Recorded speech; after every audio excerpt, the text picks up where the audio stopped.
pasa con las decenas de guías penitenciarios y funcionarios de las cárceles que están secuestrados, que están todavía en manos de los delincuentes en las cárceles del país? La entrevista a la carta, en diálogo directo con los protagonistas de los hechos. Nos acompaña a esta hora Diego Pozo, abogado de la Asociación de Servidores Penitenciarios. Abogado, ¿cómo está? Muy buenas tardes, gracias por acompañarnos. Gisela, buenas tardes.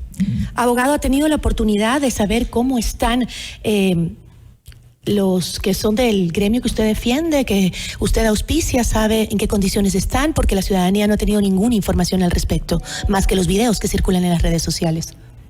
Así es, Gisela, nosotros totalmente estamos o seguimos viviendo en zozobra porque lamentablemente desde el SNAI no han dado respuesta a esto que es muy preocupante por todos los servidores penitenciarios. Como ustedes conocen, y yo ya lo he mencionado, en redes sociales y medios de comunicación se han viralizado ya varios videos los días anteriores donde se intenta agredir contra la integridad física, psicológica, incluso vida de cada uno de los servidores penitenciarios que se encuentran retenidos. Sabemos que esto incluso es consecuencia del abandono institucional hacia los servidores penitenciarios. No hemos tenido nada claro hasta la fecha. Hemos conversado con algunos familiares que están desesperados, obviamente, porque la mayoría de personas que están retenidas son cabeza de hogar. Y no sabemos la cifra exacta ni la nómina de las personas que están retenidas, y peor aún, no sabemos en qué estado de salud se encuentran. Además de su seguridad, doctor, de la salud de los guías penitenciarios, de la vida de los guías penitenciarios, que creo que es lo principal, lo más importante, ¿qué es lo que está sucediendo en las cárceles? ¿Los guías cuentan con los recursos para brindar algún tipo de seguridad, los que no están retenidos? Gisela, es un tema muy preocupante, lo mencionamos, y esto lo vamos incluso a informar judicialmente, porque, como usted lo dice, ¿de qué forma ellos pueden garantizar una seguridad penitenciaria cuando simplemente son apuntados o perseguidos por el propio Estado, por la propia institución? Y la propia institución no es la encargada de poder dotar de todas estas herramientas que necesitan.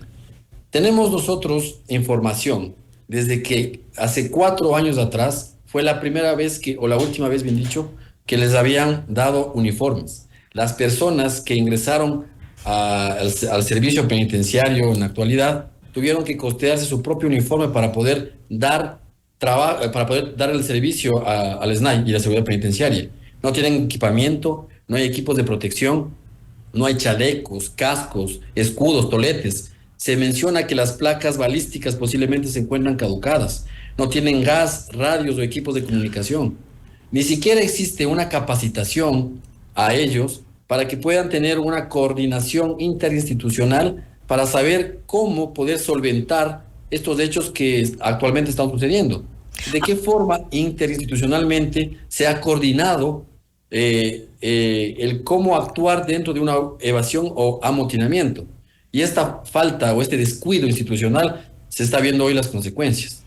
Doctor, ¿y qué hay del entrenamiento? Porque sí, se habla mucho que no tienen los implementos necesarios, que no tienen chalecos antibalas, que no tienen armas, que no están equipados de manera adecuada. ¿Y están entrenados bien para enfrentar lo que hoy vivimos o lo que hemos vivido desde hace más de 5 años en las cárceles? El entrenamiento es un entrenamiento personal que ellos mismos lo hacen, no porque la institución se las está otorgando. Sabemos que ha dado varias charlas o varios cursos virtuales, más no prácticos. Y en este momento lo que se necesita es una capacitación práctica, insisto, interinstitucional, para que se pueda verificar.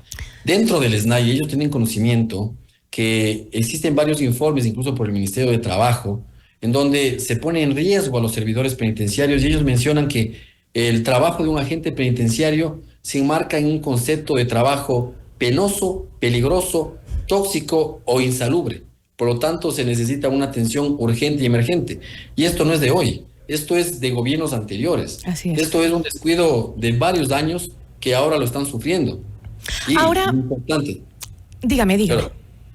Lo importante, Gisela, es que socialmente se está estigmatizando a los servidores penitenciarios, acusándolos o diciendo que son cómplices de delincuencias organizadas o de personas que están dentro del centro de rehabilitación, pero no se dan cuenta que para poder ingresar a un centro de rehabilitación social se tiene que pasar varios filtros y todas las personas, sean abogados, personal administrativo o los señores servidores penitenciarios, tienen que ingresar primero por el control de las Fuerzas Armadas que está afuera del centro Y luego por carcelario, la policía. luego la Policía Nacional, luego filtros de escáneres y de ahí también incluso por grupos caninos antidrogas que tienen que pasar. Pero sin embargo, los primeros que sufren esto o las detenciones, cuando existen evasiones o amotinamientos, son los servidores penitenciarios, sin darse cuenta qué está atrás o qué es lo que está sucediendo, porque no existe una política criminal específica sobre la seguridad penitenciaria. Ahora, doctor, si bien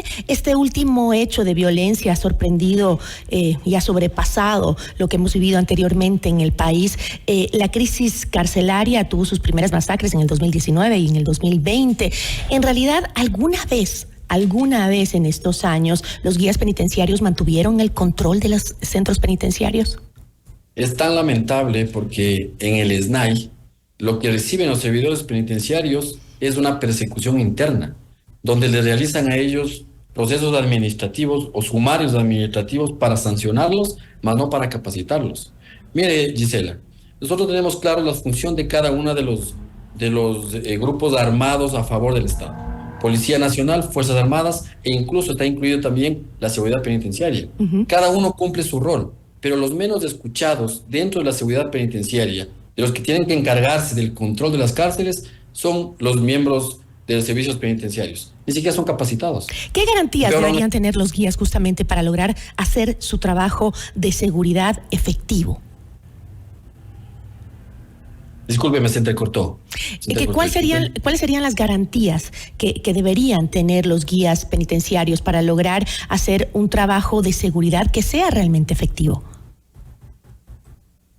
Bueno, las garantías que ellos deberían tener es lo que establece la ley. El reglamento incluso refiere que los guías penitenciarios deben ser incluso tratados de igual forma como los grupos armados de defensa del Estado, la Policía Nacional y las Fuerzas Armadas, deben tener capacitación, deben estar proveídos de uniformes, de equipamientos, de armas letales o no letales, de acuerdo a la función o la ocupación de su momento o de su trabajo. Tanto es así, y quiero informar a la ciudadanía también que ni siquiera los grupos de traslado que tienen que llevar a los detenidos a las audiencias o a las diligencias saliendo de los centros de rehabilitación tampoco tienen armas.